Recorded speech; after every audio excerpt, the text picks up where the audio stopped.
Oke teman-teman, balik lagi dengan saya Fikri Ridho. Seperti biasa saya akan mereaction soal sepak bola Indonesia dan juga tanggapan komentar dari netizen soal sepak bola tanah air. So, seperti apa tanggapan mereka? Mari kita simak sama-sama. Let's go.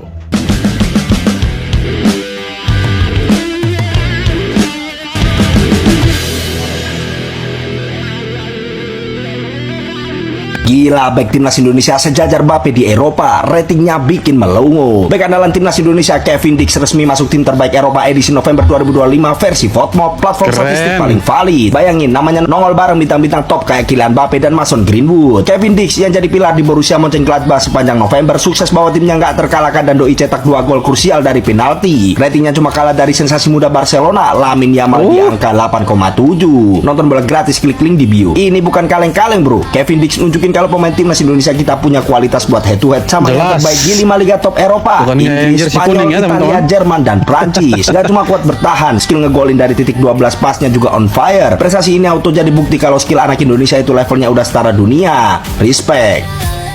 Nah inilah teman-teman, kita punya pemain diaspora yang bermain di Eropa itu keren-keren semua itu. Bukan hanya Kevin Dix, ada Jay Itzes, ada siapa lagi, Ragnar Oratmangun, ada Ole Rummenigge.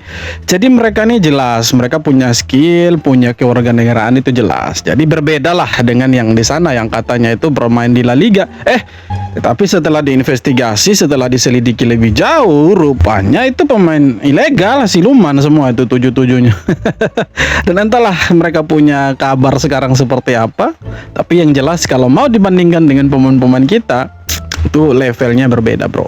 Beda sekali, jauh levelnya. Kevin Dix masih bermain di Borussia Mönchengladbach. Sedangkan yang pernah disetarakan dengan dia, siapa namanya, Dion Kuls, itu Liga Jepang. Beda lah Asia sama Eropa tuh, jauh bos. Timnas Indonesia U17 lolos otomatis ke Piala Asia U17 tanpa harus main di kualifikasi. Sedangkan Malaides U17 gagal mengikuti jejak Garuda Muda karena dicukur Vietnam 4-0. Pertanyaan 4-0 tanpa balas. Aduh kasihan ini. Ini harimau muda ini. Anya, Malaides dapat penghargaan grassroots terbaik dari AFC. Apakah karena prestasi atau manipulasi? Skandal 7 pemain harimau jadi-jadian adalah bukti jika Malaides jagonya manipulasi. Jadi kita punya timnas U17 ini untuk Piala Asia usia 17 kita sudah pasti lolos teman-teman. Itu karena hasil kemarin di Piala Asia dan kita bermain juga di Piala Dunia. Makanya kita tidak perlu capek-capek lah untuk ikut kualifikasi seperti Vietnam, Malaysia. Sama juga halnya dengan kita punya timnas senior sudah ada tempat di Piala Asia. Nah sedangkan negara-negara yang lain untuk Asia Tenggara itu mereka harus mati-matian loh. Mereka harus mati-matian untuk kualifikasi, berdarah-darah dulu. Contohnya seperti Malaysia ini, mereka harus berdarah-darah dulu. Nah kemarin mereka dibantai sama Vietnam itu 4-0 bro. 4-0, bayangkan 4-0 tanpa balas, tanpa ampun, dan mereka dipastikan tidak akan lolos ke Piala Asia U17 tahun depan yang akan diselenggarakan di Arab Saudi teman-teman. Jadi mereka tidak akan ikut di sana begitu. Jadi bedalah dengan kita. Kita ini sudah punya tempat di sana bos. Makanya kalau mereka mau membandingkan timnas mereka dengan kita, pertanyaannya mereka ini siapa sih gitu kan? Kalau Thailand ya mungkin masih oke lah ya. Tapi kalau Malaysia tuh ini entah berentah mereka ini. Ini membuktikan bro, tanpa 7 siluman harimau mereka bukan siapa-siapa. Ini kita lihat nanti di senior ini tahun depan lah, beberapa bulan lagi, mungkin Maret mungkin atau Juni, itu timnas senior Malaysia akan berhadapan dengan timnas Vietnam. Habis mereka, saya sih yakin Vietnam pasti cukur habis mereka. Itu bukan 4-0, 5-0 nantinya itu. Sampai orang Vietnam pun kecam aku, Sion, apa benda ni weh? Bagi kawan-kawan yang tak tahu, harimau Malaya muda telah tewas kepada Vietnam 4-0 2 hari yang lepas. 4-0 2 hari yang lepas. 4-0 bos. Impian kita ke Piala Asia bawah 17 tahun sudah berakhir.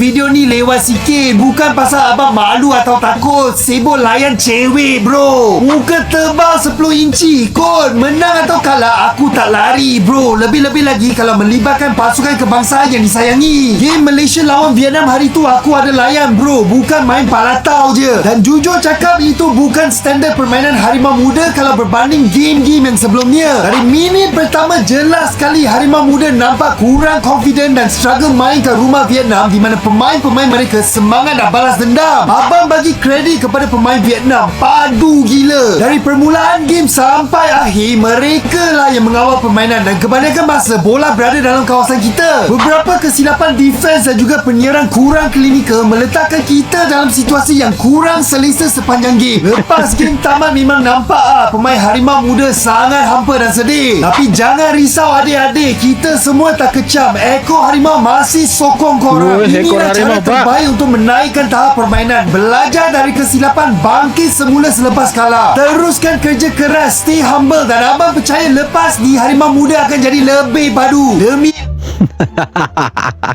Ya, semoga lebih padu. Betul. Tapi begini teman-teman, AFC itu baru kasih mereka itu pembinaan usia muda terbaik ya untuk Asia kalau saya tidak salah, atau Asia Tenggara lah.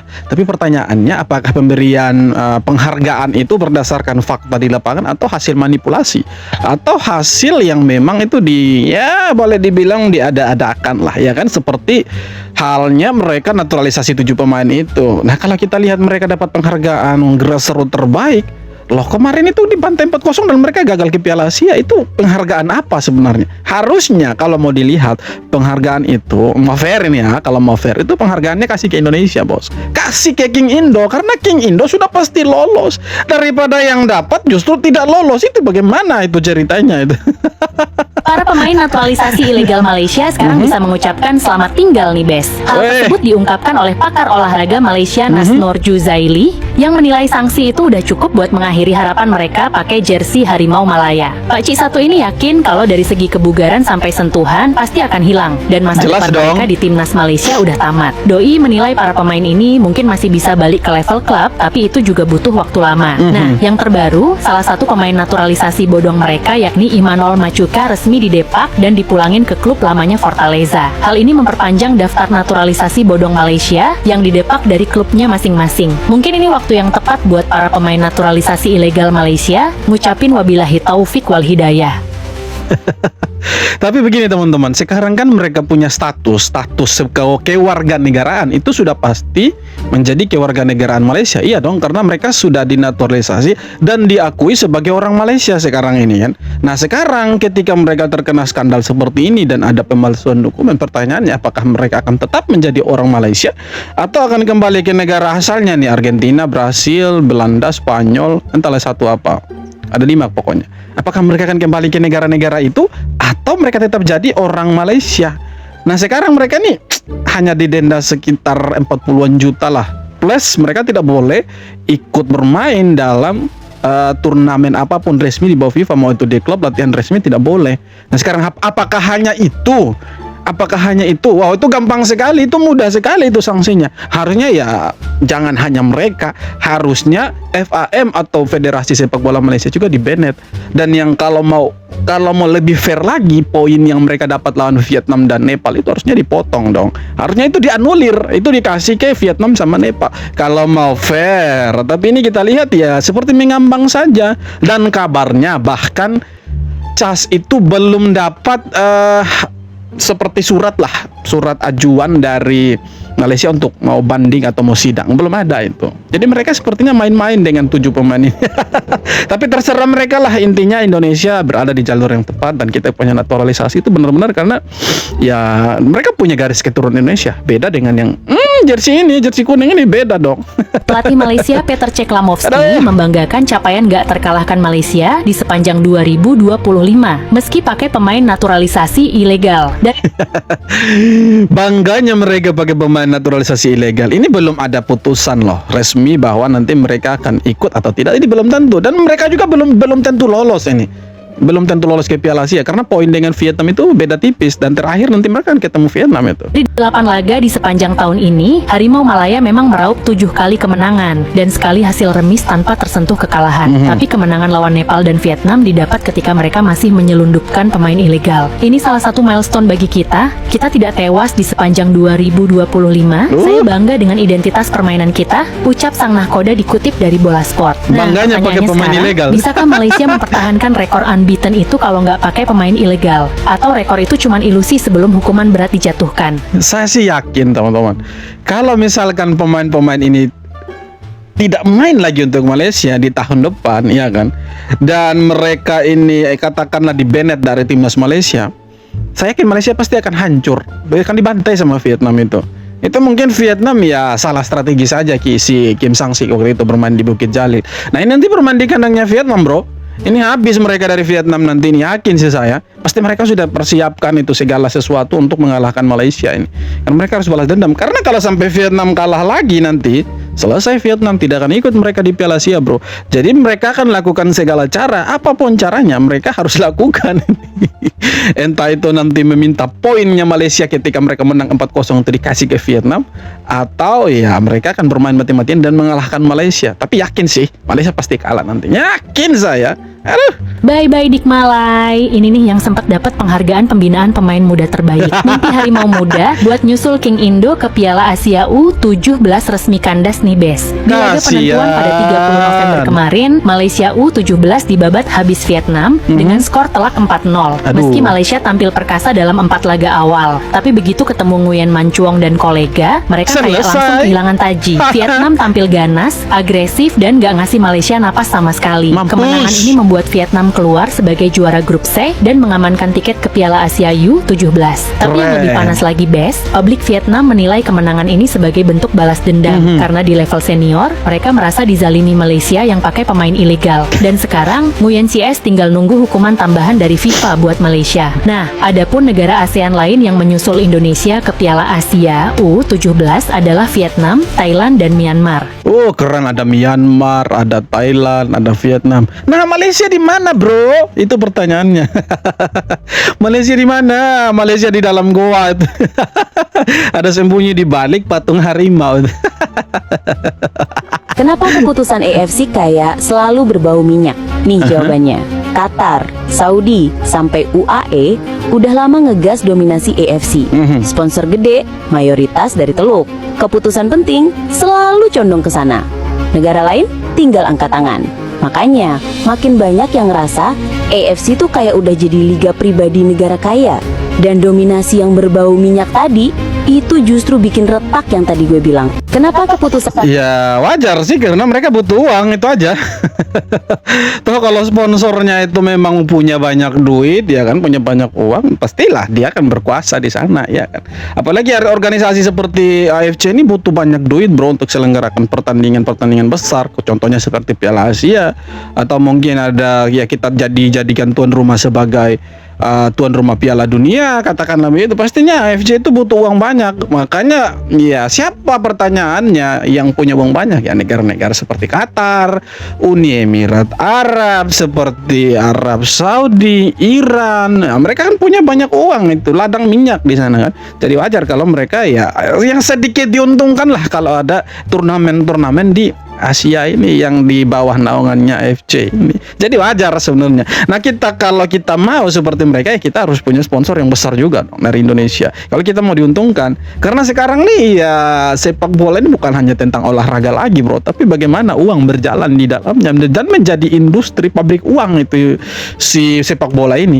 Makanya kan ada sekarang sponsor-sponsor yang memang ya terafiliasi dengan AFC yang boleh dibilang mereka lebih diuntungkan di sana. Negara-negara tempat mereka berada, sponsor ini, ya pastinya negara mereka akan diuntungkan. Nah Indonesia dan negara-negara yang lain buat apa? Jadi ya babunya mereka, tinggal disuruh-suruh aja, tinggal ngikutin aja itu.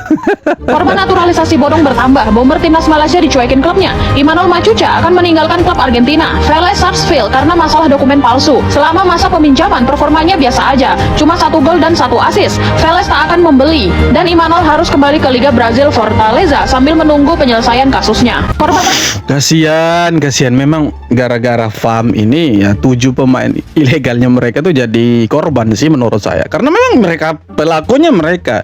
Nah yang lebih bodohnya ya pemain-pemain ini gitu kan. Mereka ini udah tahu loh, mereka ini tidak punya garis keturunan Malaysia gitu. Bukan orang Malaysia, tapi mereka paksa diri tanda tangan itu berkas yang ya kalau boleh dibilang bodong juga begitu kan. Nah itulah bodohnya mereka sekarang ya, mereka yang dapat imbasnya, bro. Iya kan, mereka dapat imbasnya sekarang. Mereka asal tanda tangan, asal mau mengakui jadi orang Malaysia. Nah sekarang karir mereka di klub profesional tuh jadi amburadul.